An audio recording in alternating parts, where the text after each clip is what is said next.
parler, pas qu'à 6 louer, parce que c'est vous-même seul qui mérite tout droit, tout honneur.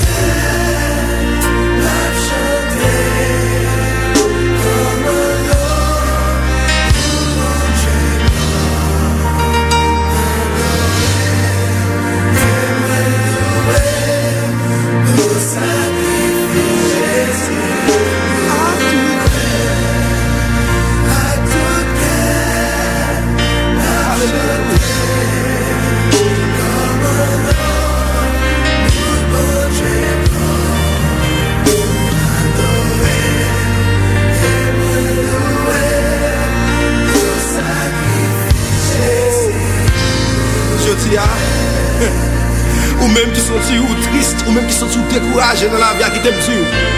Qui ont monde qui t'aime mourir pour.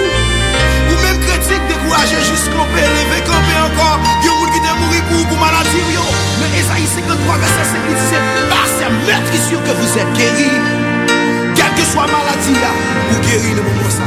Juste ouais, recevoir, béni, béni, béni, ou guéri au nom de Jésus-Christ.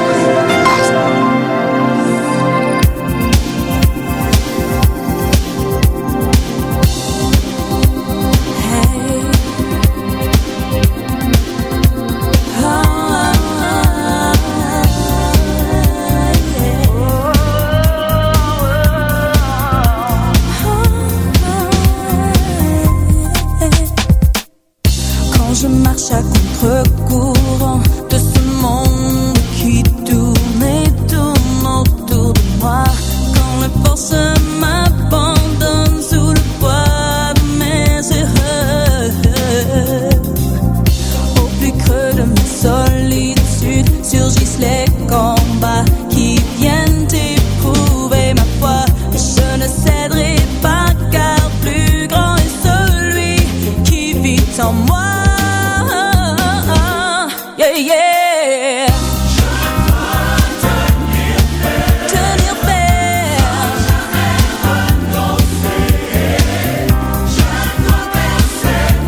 Je dois persévérer. Car je sais qu'un jour Jésus vient me chercher. Quand l'ennemi de mon âme me rappelle toutes les chutes et les histoires mon passé, j'ai souvent perdu des batailles, mais je ne perds point la guerre. Et lorsqu'il vient pour me tenter par ce piège, m'étourdir et m'éloigner du plan de Dieu pour moi, je dois lui résister et il fuira loin de moi.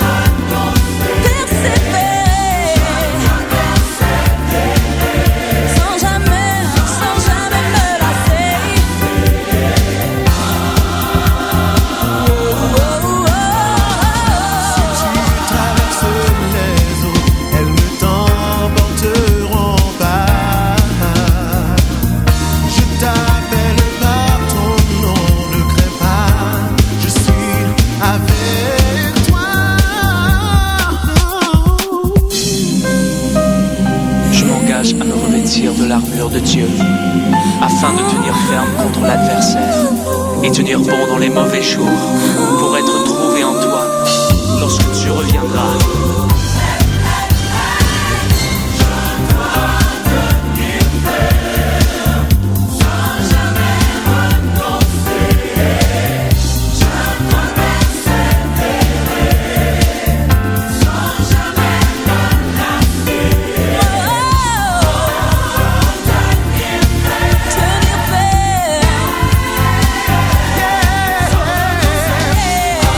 Sans renoncer, tu dois tenir ferme.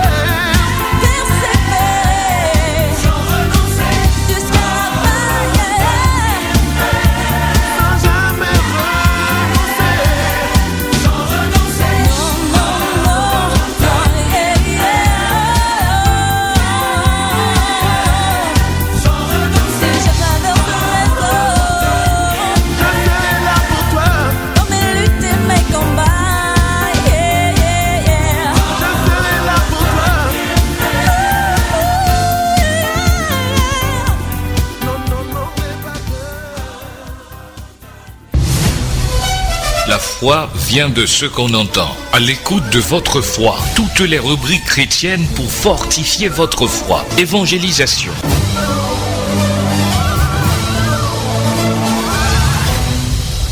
Mais vous recevrez une puissance, le Saint-Esprit survenant sur vous, et vous serez mes témoins à Jérusalem, dans toute la Judée, dans la Samarie et jusqu'aux extrémités de la terre.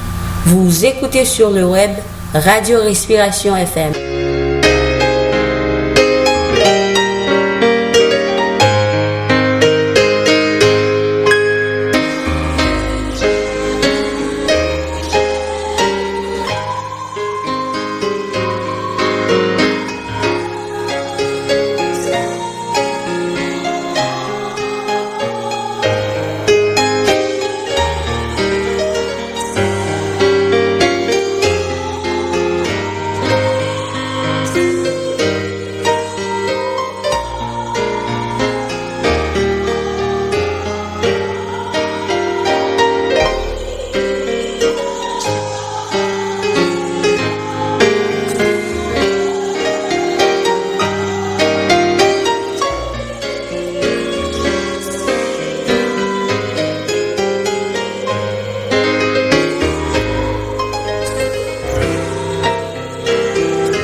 Bonsoir. Aujourd'hui, c'était, comme on dit, c'était la Toussaint. Les cimetières se sont remplis du monde des vivants qui sont allés se souvenir de leurs morts. Et demain, ce sera le 2 novembre, qui, selon le calendrier, est appelé le jour des morts. C'est donc, comme je l'ai déjà dit hier, une période propice pour parler de choses sur lesquelles on ne s'attarde pas habituellement. Lorsque Jésus était sur la terre, il a opéré 3 résurrections, la mort a reculé 3 fois, d'où les 2 sous-titres de nos rencontres, la Camarde a reculé ou les pompes funèbres en deuil. Certains diront que Jésus est responsable d'avoir mis les croque-morts au chômage technique. Je vais reprendre les 3 textes que nous avons déjà commencé à lire hier soir. Le premier dans le Saint Évangile de Luc au chapitre 8 et à partir du verset 40, je lis « Voici un homme nommé Jaïrus qui était chef de la synagogue, se jeta aux pieds de Jésus, le supplia d'entrer dans sa maison parce qu'il avait une fille unique d'environ 12 ans qui se mourait. » Nous passons au verset 59. « Pendant que Jésus y allait, survint de chez Jaïrus quelqu'un disant « Ta fille est morte, n'importune pas le maître. » Mais Jésus, ayant entendu cela, dit au chef de la synagogue « Ne crains pas, crois seulement, elle sera sauvée. » Lorsqu'ils furent arrivés à la maison, il ne permit à personne d'entrer avec lui, si ce n'est à Pierre, à Jacques et à Jean, et au père et à la mère de l'enfant. Tous pleuraient et se lamentaient sur elle.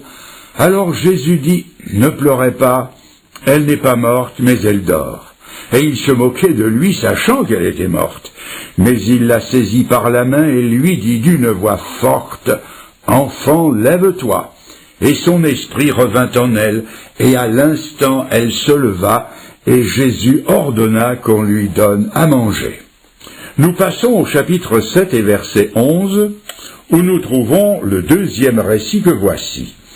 Le jour suivant, Jésus alla dans une ville appelée Naïn. Ses disciples et une grande foule faisaient route avec lui. Lorsqu'il fut près de la porte de la ville, voici on portait en terre un mort, fils unique de sa mère qui était veuve, et il y avait avec elle beaucoup de gens de la ville. Le Seigneur l'ayant vue fut ému de compassion pour elle, et lui dit « Ne pleure pas ».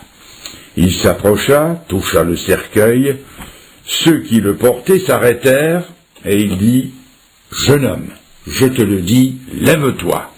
Et le mort s'assit et se mit à parler. Jésus le rendit à sa mère. Pour notre troisième récit, nous changeons d'évangile. Au chapitre 11 de l'évangile selon Jean, il s'agit là de la mort et de la résurrection de Lazare de Béthanie, et je lis à partir du verset 17. Jésus, étant arrivé à Béthanie, trouva que Lazare était déjà depuis 4 jours dans le sépulcre. Beaucoup de Juifs étaient venus vers Marthe et Marie pour les consoler de la mort de leur frère. Lorsque Marie fut arrivée là où était Jésus et qu'elle le vit, elle tomba à ses pieds et elle lui dit « Seigneur, si tu avais été ici, mon frère ne serait pas mort. » Jésus, la voyant pleurer, elle et les Juifs qui étaient tenus vers elle frémit en son esprit et fut tout ému. Et il dit « Où l'avez-vous mis ?» Seigneur, lui répondirent-ils, viens et vois. Jésus pleura. Jésus, frémissant de nouveau en lui-même, se rendit au sépulcre. C'était une grotte, et une pierre était placée devant. Jésus dit, ôtez la pierre. Marthe, la sœur du mort, lui dit, Seigneur, il sent déjà, car il y a 4 jours qu'il est là. Jésus lui dit, ne t'ai-je pas dit que, si tu crois, tu verras la gloire de Dieu? Ils ôtèrent donc la pierre, et Jésus leva les yeux en haut et dit, Père, je te rends grâce de ce que tu m'as exaucé. Pour moi, je sais que tu m'exauces toujours, mais j'ai parlé à cause de cette foule qui m'entoure, afin qu'ils croient que c'est toi qui m'as envoyé. Ayant dit cela, il cria d'une voix forte, Lazare, sors! Et le mort sortit, les pieds et les mains liés de bandes, et le visage enveloppé d'un linge. Jésus leur